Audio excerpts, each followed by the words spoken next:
nós temos uma prevalência muito divergente na literatura, mas literaturas atuais aí mostram em torno de 7% da população, com anormalidades renais em torno de 1/3 dos casos. A história de infertilidade e aborto espontâneo em 25% dos casos, sendo que o mais comum é o útero septado. Lembrando que a gente tem aqui a estrela do show, né, que é o ultrassom 3D, o plano coronal dele mostra aí o plano frontal do útero, né, então ele mostra a avaliação do fundo, dos córneos e da cavidade uterina. Então esse plano coronal, ele já caiu algumas vezes na prova do CBR, ele é obtido através do ultrassom 3D. Bom, relembrando um pouco da formação, com seis semanas, então a gente tem a gônada indiferenciada. Se eu tenho o cromossomo Y, ele vai produzir o fator antimileriano e aí vai desenvolver as gônadas masculinas. Se eu não tenho o fator antimileriano, a gente vai ter o desenvolvimento das femininas.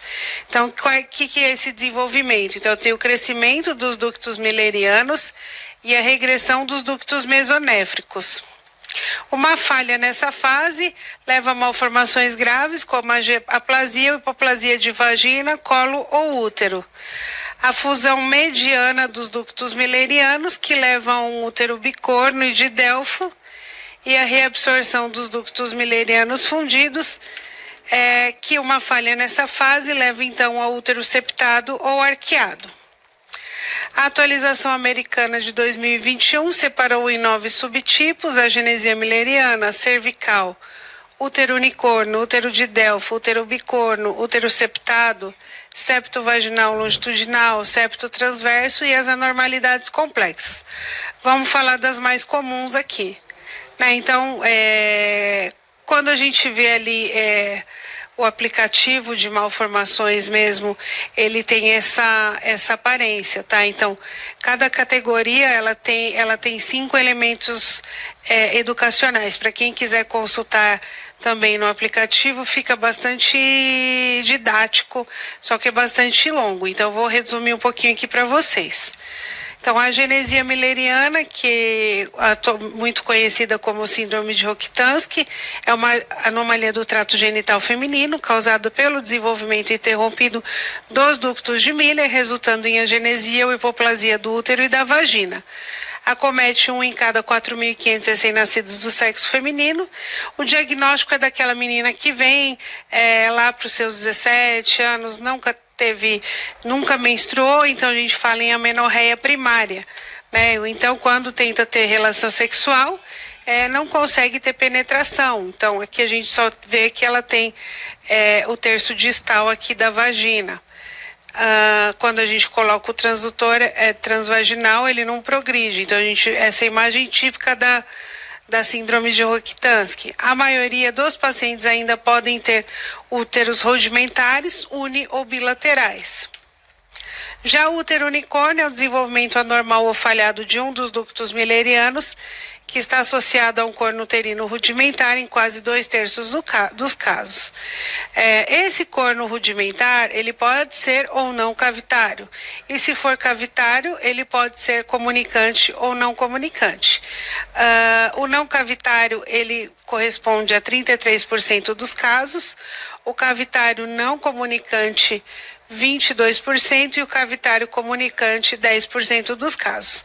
Então, o que costuma dar mais complicação aí é o cavitário não comunicante, né? Porque aqui vai ter menstruação, descamação. Geralmente, esse cavitário não comunicante, ele é identificado aí em alguma urgência. Então, no ultrassom, a gente vê um útero desviado para o lado da pelve, né? Com uma forma alongada, que a gente chama forma de banana.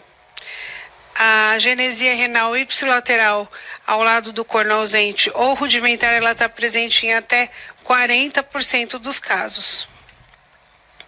Já o útero bicórnio e o de Delfo, eles são resultados da anomalia de fusão.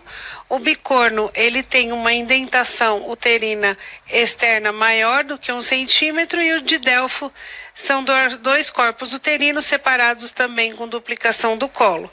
Aqui a gente vê uma foto clássica do útero de Delfo, né? Então, os dois corpos uterinos, até em um tem um saco gestacional e essa gordurinha branca separando os dois. Já o útero septado, 55% dos casos, cai muito na prova, né? A gente saber qual é a malformação uterina mais importante. Ele é associado a altas taxas de aborto espontâneo no primeiro e no segundo trimestre, a parto prematuro e a má apresentação fetal. A composição desse septo, ele é muito variável. Ele pode ser desde um septo muscular muito vascularizado até um septo fibroso. Então, aqui a gente vê no modo B, né? Então, é uma estrutura aqui hipoecogênica que na bifurcação, que bifurca o fundo uterino, né? O fundo da cavidade uterina. Aqui no ultrassom 3D, no plano coronal, a gente consegue ver muito melhor. Bom, quais são os critérios diagnósticos, então, para útero com septo parcial? Então, aqui vamos começar pelo normal ou pelo arqueado, né? Então, a gente tem um ângulo de indentação maior do que 90 centímetros e uma profundidade de septo menor do que 1 centímetro. Há discussão se o arqueado é considerado como normal, também até a classificação europeia já não classifica mais como anormalidade, mas como variação anatômica. O útero septado parcial, ele tem um septo maior do que 1 centímetro de profundidade, uma indentação maior do que 90 graus. Já os úteros bicornos, eles têm uma indentação ulcerosa maior do que 1 centímetro. Bom, o útero septado, né, muitas vezes ele passa por manejo cirúrgico, ainda é controverso, né, então aqui um útero pré e pós-cirurgia, né, então foi feita a ressecção histeroscópica do septo uterino. Uma questão para a gente entender melhor, né? Considere uma mulher de 35 anos de idade, assintomática, realizando ultrassom de rotina. A imagem a seguir indica um corte transversal do útero na região fúndica. Então, aqui a gente vê uma bifurcação do endométrio na região fúndica da cavidade uterina e uma estrutura hipoecogênica aqui entre eles. Bom, baseando-se no caso e nas imagens apresentadas, assinale a alternativa em relação à conduta ou diagnóstico correto. A. Trata-se de útero bicorno. B. Trata-se de útero septado. C. Realizar a ressonância magnética, uma vez que só ela poderá fornecer o diagnóstico. D. Trata-se de útero de Delfo. E. Trata-se realizar ultrassom tridimensional, pois esse método é capaz de fornecer o diagnóstico. Aqui a gente fica com bastante vontade de falar que é um útero septado, né? Mas no modo B a gente não consegue. No modo tridimensional a gente consegue dar o diagnóstico, não só com a ressonância. Então o ultrassom tridimensional ele é capaz de fornecer o diagnóstico. A importância do ultrassom tridimensional que eu coloquei lá no início.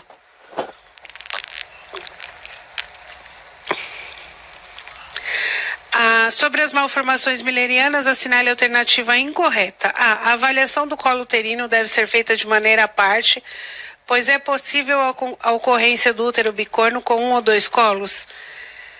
B. O útero arqueado apresenta melhor prognóstico em termos de possibilidade de gestação em relação às demais malformações. C. Pela embriologia mülleriana, a genesia dos cornos uterinos é acompanhada de agenesia ovariana, de maneira semelhante ao que acontece com os ductos wolffianos.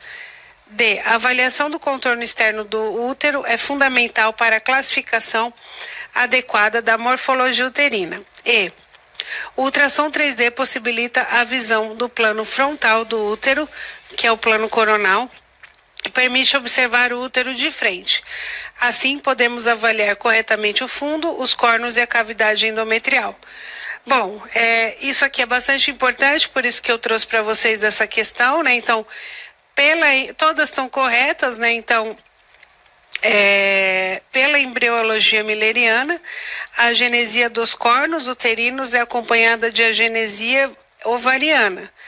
Na verdade, não, né? Então, a origem embriológica ovariana é outra do que dos ductos de Wolff. Então, quando você tiver aí malformações uterinas, ela não vai ter relação com as malformações agenesia ovariana. Então, a alternativa correta é a alternativa C. Pela embriologia milleriana, a agenesia dos cornos uterinas é acompanhada de agenesia ovariana, de maneira semelhante ao que acontece com os ductos de Wolff. Lembrando também, pessoal, que além de não ter relação com as malformações com a genesia ovariana, a gente sempre tem que lembrar também que nunca vai ter 4 tubas uterinas, tá? Então, quando o útero ele faz o processo de divisão, né, que tem a absorção dos ductos de Wolff e o aumento dos ductos de Miller, a tuba ela não se divide. Então, a gente também nunca vai ter 4 tubas uterinas, tá? Então, isso também já caiu em prova, né?